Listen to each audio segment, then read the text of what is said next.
ओवैसी का बयान, India TV की बहस और कौन है दोयम दर्जे का मुसलमान। मेरे अजीज दोस्तों और बुजुर्गों, ये वफ़ का कानून मोदी इसलिए लाए हैं, यह कानून बनाना चाहती है इस बिल के जरिए कि मुसलमानों से मस्जिदों को छीन लिया जाए, मुसलमानों की दरगाहों को छीन लिया जाए, खानखाओं को छीन लिया जाए, कब्रस्तानों को छीन कर खबरों को मिसमार कर दिया जाए। यह इनका मकसद है। उस बिल को पढ़ो आप, और अगर कोई वक्फ की प्रॉपर्टी पर 22 साल से काबिज है तो उसको मालिक बनाने का कानून बनाना चाहते। जो जायदाद को अल्लाह के नाम पे हम वक्फ कर दिए, उसको कह रहे हैं कि नहीं, अब इसका मालिक कोई और होगा। हर जाविये से भारत के मुसलमानों को उनकी मजहब से दूर खींचने की कोशिश की जा रही। वक्त पर बोलने के बाद फिर अंत में जो उन्होंने आखिरी लाइन कही कि भाई मुसलमान कैसे इस्लाम से दूर हो जाए, ये सरकार की कोशिश। बेशक हो जाएंगे। जो तरीका बीजेपी और आरएसएस का है और जिस तरीके से विचार बता रहे हैं ओवैसी साहब, और औहदे और पैसे के लिए मुसलमानों को गुमराह किया जा रहा है, उनको बड़े से बड़ा ओहदा दिया जा रहा है और धर्म वापसी का प्रचार किया जा रहा है।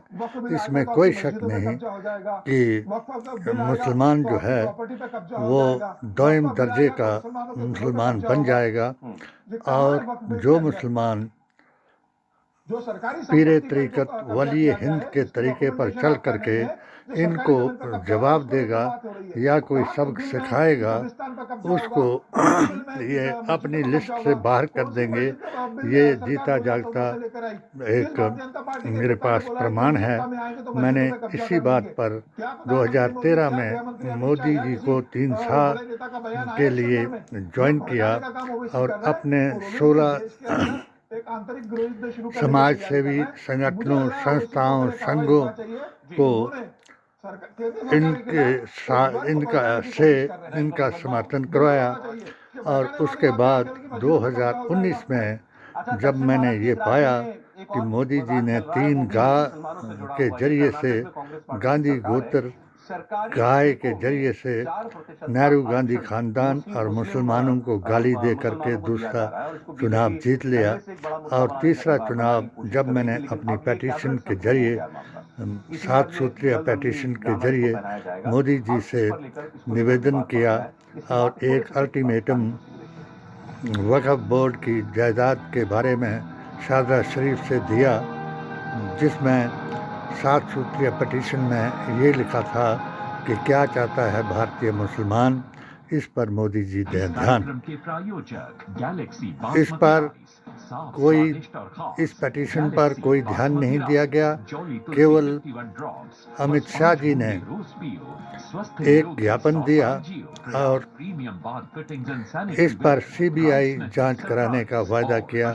जब मैंने विजिलेंस की जांच कराई और फिर ये अरदास लगाई कि इसकी सीबीआई जांच कराई जाए, तो उस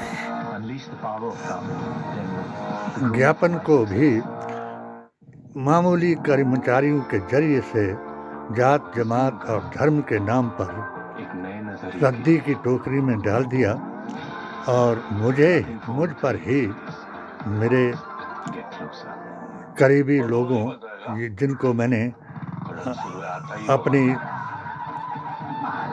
राजधानी की कहानी शेख की ज़बानी में चुरा के और चंबा रियासत के उल्लू बताया कि जिनका काम दिन को सो जाना और रात को लूटपाट मचाना और बगीचों को उड़ाना था, उनके बारे में जब बयान दिया तो मेरे ऊपर ही ऐसे मुकदमे दायर कराए गए और मुझे तनहा कर दिया।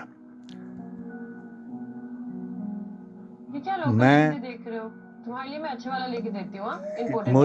जो भाषण ओवैसी जी ने दिया, मैं पूरे तरीके से जो बातें भी उन्होंने कही उनसे सहमत हूँ, मगर एक बात से सहमत नहीं हूँ कि जो चीज़ अमेरिका भिजवाना हो जाएगा। बीजेपी और आरएसएस चाहती है कि 80-20 कराया जाए, तो उसमें हर वक्त जितने भी भाषण, जितने भी उकसाने की बातें ओवैसी ने कही, उसी तरीके से बीजेपी सत्ता में आई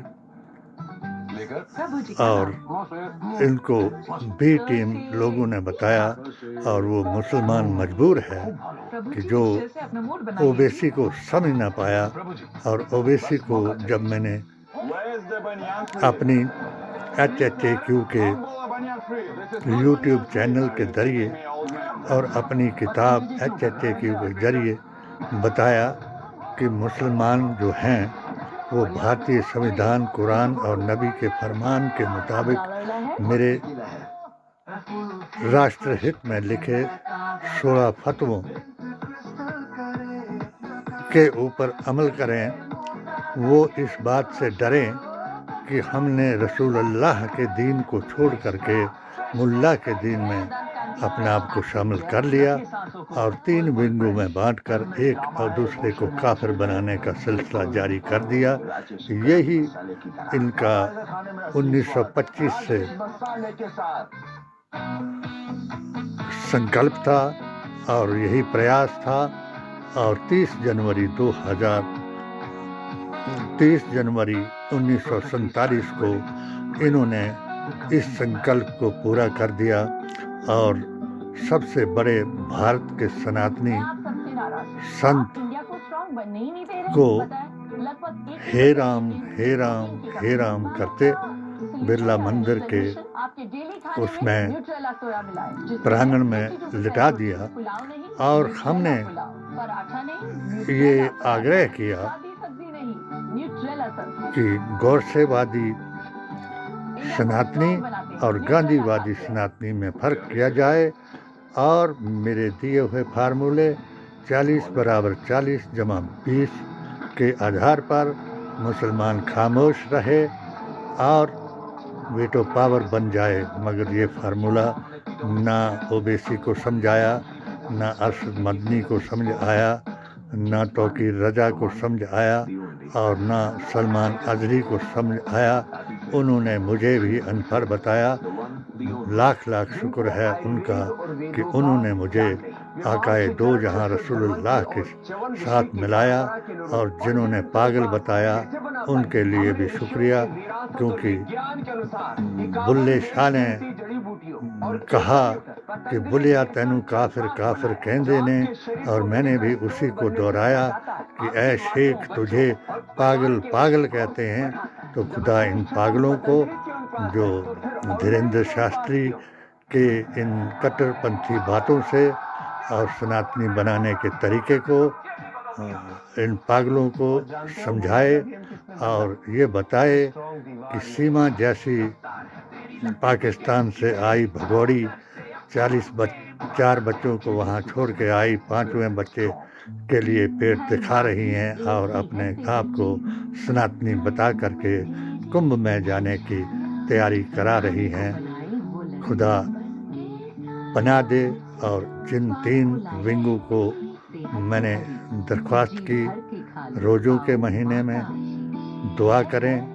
खुदा की मेहरबानी से अभी तक मस्जिदों में अगर अज़ान बंद कर दी गई है तो तरावी हो रही है, नमाजें हो रही हैं।